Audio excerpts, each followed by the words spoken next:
Skype is a computer software program that allows users to communicate with others by voice, video, and instant messaging over the internet with the use of a laptop, a desktop, or a smartphone.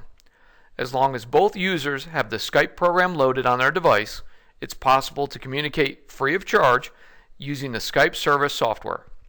A fee-based version of Skype will also allow users to conference call up to 25 people and group video conferencing between a maximum of 10 people. Now let's go to the Skype website and learn a little bit more. First we'll open our browser.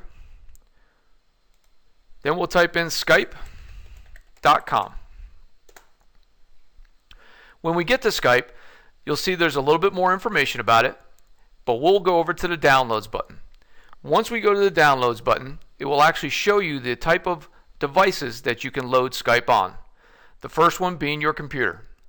On your computer, you can either load with Windows 8, you can load it on a Mac, or you can load it on a computer running Linux. Under the mobile devices, you can load it on a Windows phone, an iPhone, or an Android phone. Under tablets, you can load it under Windows 8 tablet, such as Slate. You can load it on your iPad. You can load it on your Android tablet or a Kindle Fire HD. There are more things that you can load Skype on, but for now, this is what we'll stick with. So let's go to the computer. We're going to download Skype for Windows Desktop.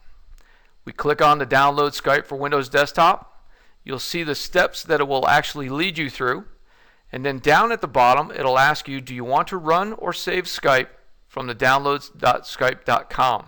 We want to run this file. We're going to go ahead and run it. It will ask us a security question to make sure that we actually want to load this on our computer. We'll say yes. And now it'll actually start to download to our system. There are some defaults that you need to check or uncheck. I've run through this one time before, so we'll just go ahead and go with most of the things that they have, unchecking the ones that we're not interested in. We do not want to run Skype when the computer starts. I want to be able to go ahead and select it on my own. So I'll uncheck that, hit agree. I do not need the instant Skype call, click to call. I will uncheck that and click continue. I do not need to make Bing my search engine, and I do not make MSN my home page. I will uncheck those and hit continue.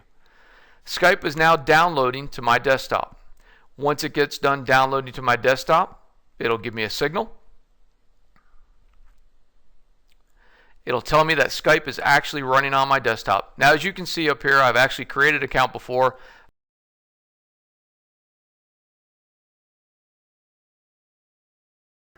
We'll go ahead and close this out.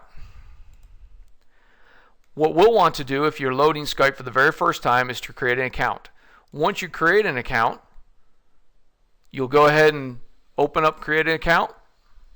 You'll see that there's some things that you have to fill out by default. It will need your first name, it will need your last name, it will need your email address and your repeat email. Some of the things that you will not have to fill out: your birthday is not mandatory, gender is not mandatory, the country you are in is mandatory, city and language is not, or is mandatory. You do not have to fill in your mobile phone number, and you do not have to fill in how you intend to use Skype. It will ask for a Skype name. A Skype name is something that you're going to be individualized. It's going to be only for you. This is how people will find you on Skype. This is how people will be able to locate you on Skype, and this is how people can contact you. You will have to create a password, and you will have to do a repeat password.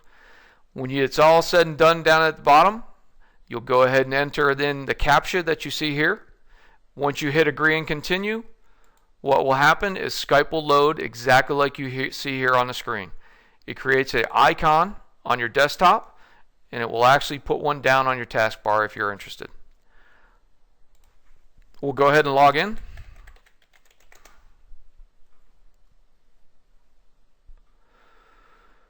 And this is basically what Skype looks like. Under mine, you can see that I have a couple people already loaded for Skype.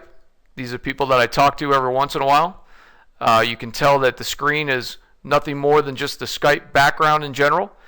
What happens is when somebody comes online, this little icon that you see here will actually change to, instead of saying offline, it will change to say online.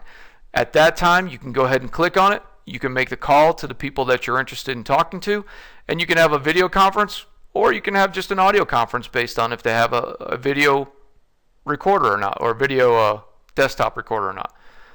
That's how Skype is loaded. That's what Skype is useful for. Skype is a good tool to use, and it's a fun tool to use. It's something to give a try to, and it's free.